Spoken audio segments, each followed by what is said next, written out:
नमस्कार साथियों।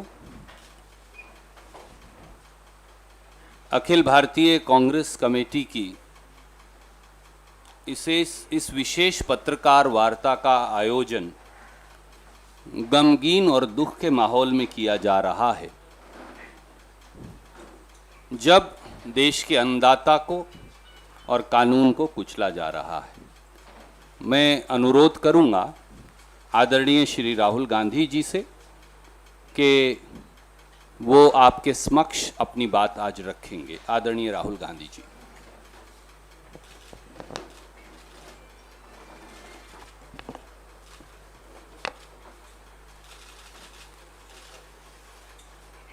नमस्कार। अब कुछ समय से हिंदुस्तान के किसानों पर सरकार का आक्रमण हो रहा है। एक तो किसानों को जीप के नीचे कुचला जा रहा है, उनका मर्डर किया जा रहा है। बीजेपी के होम मिनिस्टर की बात हो रही है, उनके पुत्र की बात हो रही है, उन पे कोई एक्शन नहीं लिया जा रहा है। दूसरी तरफ पूरे देश के किसानों पर सिस्टमैटिकली एक के बाद एक आक्रमण हो रहा है। पहला आक्रमण लैंड एक्विजिशन बिल को रिवर्स करने का, दूसरा ये जो 3 नए कानून लाए हैं, और आज सिस्टमैटिकली जो किसानों का है उनसे छीना जा रहा है। और ये चोरी सबके सामने हो रही है। इसलिए देश के किसान दिल्ली के बाहर बैठे हैं। कल प्रधानमंत्री जी लखनऊ में थे, मगर प्रधानमंत्री जी लखीमपुर खीरी नहीं जा पाए।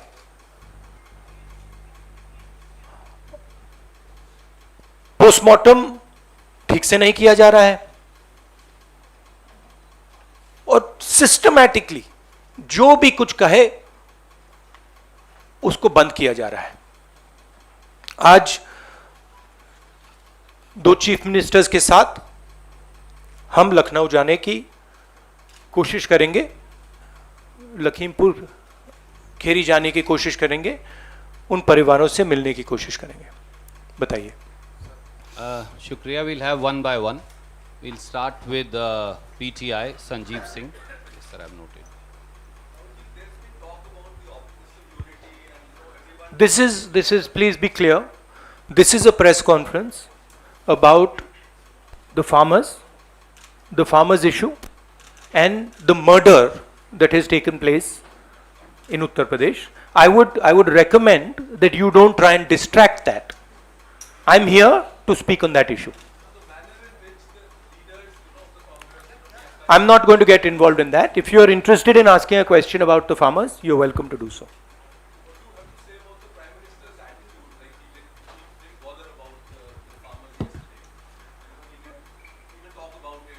It is as I said, it is a systematic attack on the farmers of this country. And it is arrogance, because the government does not realize or understand the power of the farmers. And they are provoking the farmers, they are insulting the farmers, they are killing the farmers. This is a very dangerous and bad idea. Siddharth from ANI. Yes.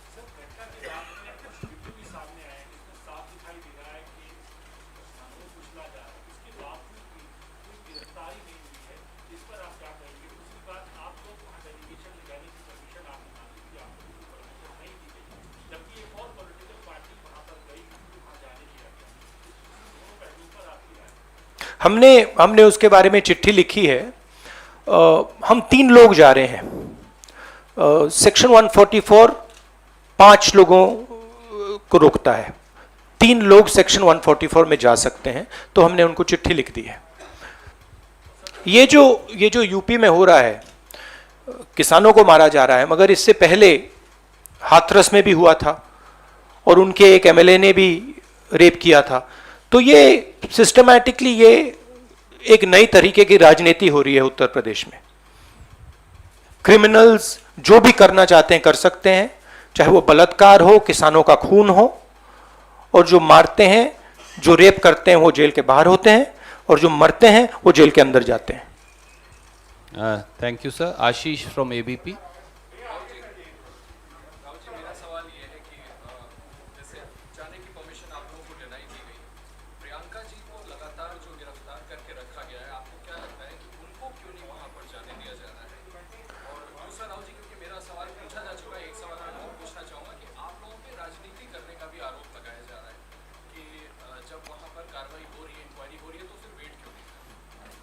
मतलब हम वहां जाके देखना चाहते हैं, समझना चाहते हैं, परिवार को सपोर्ट देना चाहते हैं। सिर्फ यहां हमें रोका जा रहा है, बाकी पार्टियों को जाने दे रहे हैं। हमने क्या गलती की है? और जहां तक प्रियंका की बात है, ठीक है, प्रियंका को बंद किया है, मगर ये मामला किसानों का है। Thank you sir. Neeraj from TV18।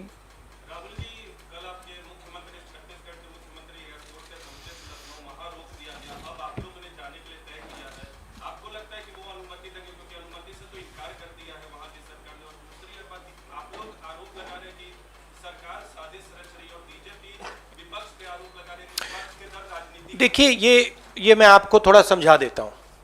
जैसे अभी आपने बोला ये राजनीति हो रही है। देखिए, हमारा काम, ऑपोजिशन का काम प्रेशर बनाने का होता है। जब हम प्रेशर बनाते हैं तब वहां पे कार्रवाई होती है। हाथरस में हमने प्रेशर बनाया, तब जाके कार्रवाई हुई। सरकार चाहती है कि हम इस मुद्दे को उठाएं ना, प्रेशर ना बनाएं, कि जिन्होंने मर्डर किया वो भाग के निकल जाएं। अगर हाथरस में हम गए नहीं होते, वहां पे जिन्होंने बलात्कार किया था वो सब स्कॉट फ्री निकल जाते। अगर हमने उससे पहले उनके एमएलए के बारे में नहीं बोला होता, वो भाग से निकल जाते। तो इसलिए हम दबाव डाल रहे हैं। हम दबाव क्यों डाल रहे हैं? क्योंकि किसानों के साथ गलत काम किया गया है, उनको मारा गया है। और सचमुच बताऊं तो ये आपका काम है, आप लोग तो करते नहीं हो। जो आपकी जिम्मेदारी है उसको तो आप निभाते नहीं हो। उल्टा आप सवाल पूछते हो कि ये पॉलिटिक्स हो रही है। आपकी जिम्मेदारी भी है, उसको तो आप भूल गए और फिर कहते हो हमें कहते हो। Thank you. न्यूज नेशन से मोहित।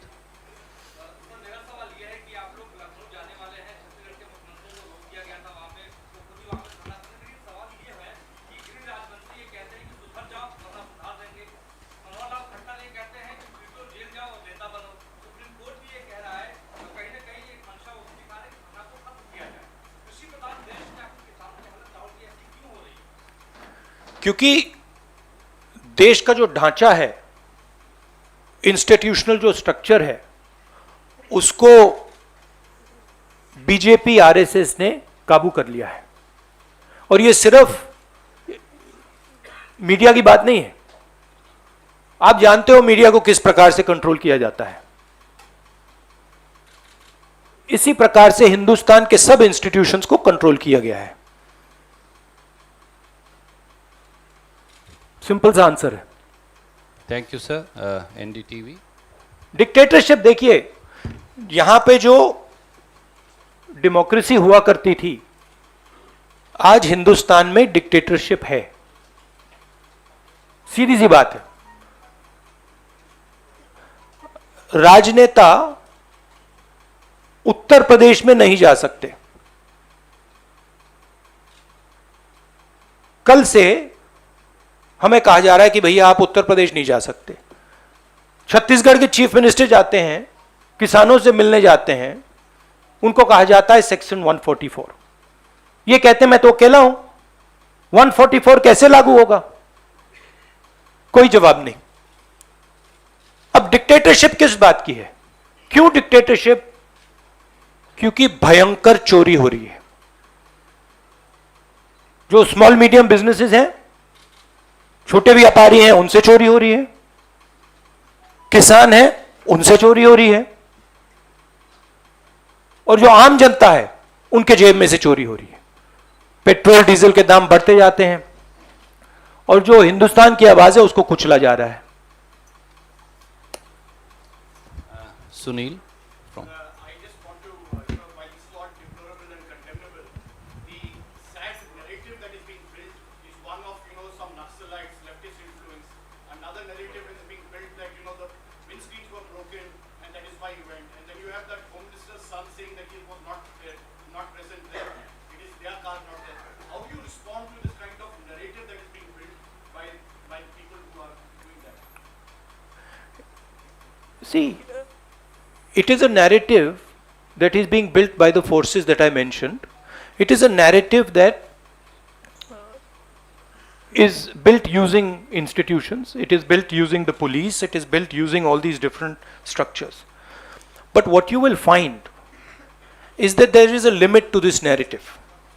And you will find sooner rather than later, there will be an explosion, the size of which people are not understanding. So what we are trying to do is, we are trying to tell the government, let the democratic process work. This is what the country is about. Do not interfere with the democratic process because it is a safety valve. If you shut the safety valve, other types of problems will come. Right? So we are pushing for maintaining the democratic process. We are also pushing, when the chief ministers, myself, others go to visit this family, we are trying to give them confidence that in this country, you cannot be run over by a criminal who calls himself the Home Minister's son, and then nothing happens. We are not going to allow that. That is the message we are trying to give him. It's a message of hope. Right? Today, those families don't have hope. Today the farmer doesn't have hope. That is what we are doing. But there is also the 1 second. Sunil, please don't mind. One question at a time. There are other friends waiting. just Supriya, please. Sir ये कौन सी बात है पहला तो जो आपने कहा कि लैंड एक्विजिशन बिल को रिविजिट कर रहे हैं आपने बहुत एक लंबा लड़ाई लड़ी है इस मुद्दे के ऊपर और अब जिस तरह से देख रहे हैं कि ट्री फार्म लॉज के बाद आपने क्या किया है इससे उस बिल को वापस लाने की बात है एक सवाल वो है दूसरा जो है कि जिस तरह से प्रियंका जी को उन्होंने बंद किया वो सत्य नहीं था उसके ऊपर भी काफी थिंकिंग कह रहे हैं जिस तरह से रिमांड में किया गया और उसके बाद पूरे एरिया में इंटरनेट बंद कर दिया गया एफआईआर नहीं किया इसमें 8 लोग तो सिर्फ देखिए, चाहे प्रियंका हो, चाहे मैं हूं, चाहे हमारे फैमिली का कोई भी हो, मैन हैंडलिंग से हमें कोई फर्क नहीं पड़ता, कुछ फर्क नहीं पड़ता। हमारे से आप कुछ भी कर लीजिए, हमें कोई फर्क नहीं पड़ता। हम किसानों की बात कर रहे हैं। हमें बंद कर दीजिए, मैन हैंडल कर दीजिए, मार दीजिए, काट दीजिए, कोई फर्क नहीं पड़ता। हमारी ये ट्रेनिंग है, सालों पुरानी ट्रेनिंग है। ये ट्रेनिंग हमें फैमिली, हमारे परिवार देता है, तो उससे कुछ फर्क नहीं पड़ेगा। नहीं, लैंड एक्विजिशन बिल का मैंने आपसे कहा कि ये सिस्टमैटिकली किया जा रहा है। लैंड एक्विजिशन, फार्म लॉज, ये किसानों का जो है उनसे छीनने का तरीका है। Thank you, sir. Supriya, no, Vijaya from in India TV. अभी जो जांच है वो एक रिटायर्ड जज के अंदर में पूरा इन्वेस्टिगेशन हुआ क्या विपक्ष के नेता होने के नाते आप इससे जांच का दायरा कुछ और होना चाहिए किसी और तरह की जांच सबसे पहले मैं वहां जाकर बात समझना चाहता हूं, ग्राउंड रियलिटी क्या है। क्योंकि ग्राउंड रियलिटी, सचमुच में ग्राउंड रियलिटी अभी तक किसी को नहीं मालूम। ठीक है, तो सबसे पहले हम वो जाके समझना चाहते हैं, इसलिए हम लखनऊ जा रहे हैं। Rajat. Last question. Yes. हाँ, प्रधानमंत्री का लखनऊ में थे लंबा चौड़ा प्रोग्राम कर प्रियंका जी ने कहा कि आपको आना चाहिए, बहुत समय नहीं लगता, 2 घंटे का रास्ता। और पीएम ने इस पे कुछ कहा भी नहीं है, ना ही बीजेपी किसी बड़े लीडर ने कुछ कहा है। उम्मीद है कि मिनिस्टर ऑफ होम पर कोई कार्रवाई होगी, क्योंकि बार-बार आप लोग कह रहे हैं कि we should step back for fair inquiry. उम्मीद क्या, हम प्रेशर डालेंगे। हम प्रेशर के बिना तो कुछ नहीं होगा, मगर प्रेशर डालेंगे, कोशिश करेंगे। बट ये देखिए, आप सवाल जो पूछ रहे हैं ये रिडिकुलस सवाल है, क्योंकि डेमोक्रेसी में ऐसा सवाल उठना ही नहीं चाहिए। कि आप कह रहे हो कि देखो भाई भैया वहां पे किसी ने 6 लोगों को कुचल दिया, प्रधानमंत्री जी जा रहे हैं और आप मुझसे पूछ रहे हो कि जिस व्यक्ति के बेटे ने किया उस पर कार्रवाई होगी। यह डिक्टेटरशिप में सवाल पूछा जाता है, डेमोक्रेसी में ऐसा सवाल नहीं पूछा जा सकता। Thank you. Just 1 second. Last question. Uma Shankar. आंदोलन के तकरीबन साल भर होने को आए हैं और लखीमपुर खीरी जैसा वारदात हो गया है, आप OCM के साथ वहां पर जा रहे हैं, कई सारी और पार्टी के नेताओं ने भी जाने की कोशिश की, सबको रोक दिया गया है। नहीं, सबको नहीं रोका गया। सबको रोक दिया नहीं, सबको नहीं रोका गया। Was everyone stopped? 2 party sir कल गई। 2 पार्टीज कल गई थी, TMC और भीम आर्मी। क्या एक ज्वाइंट फ्रंट बनाने की कोई बात है ताकि सरकार जिस तरह से किसानों के साथ पेश आ रही है उनके साथ आप मिलजुल कर हर पार्टी लड़े, क्योंकि आप पार्लियामेंट के अंदर भी ज्वाइंट अपोजिशन की बात करते हैं, एक साथ कई पार्टी के साथ बैठ के आपने नाश्ता भी किया है, सबको साथ लेके आपने देखिए, जैसे मैंने आपको बोला, ये हम ऑपोजिशन यूनिटी बहुत अच्छी चीज़ है, होनी चाहिए, मगर ये जो प्रेस कॉन्फ्रेंस है ये किसानों का प्रेस कॉन्फ्रेंस है। हम डिस्ट्रैक्ट नहीं करना चाहते। जिन लोगों को वहाँ मारा गया है उनकी हम इज्जत रखना चाहते हैं और उन्हीं की बात करना चाहते हैं यहाँ पे।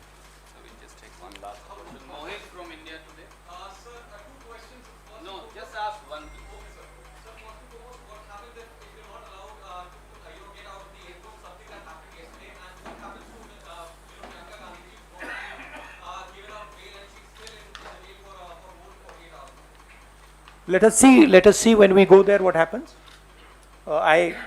I cannot predict you what is going to happen, but we'll go and see. My goal is to go and meet the people who have been killed. Let's see. Thank you so much. Thank you. Friends. Thank you very much. Saeed bhai, next time I will begin with you. I apologize for today.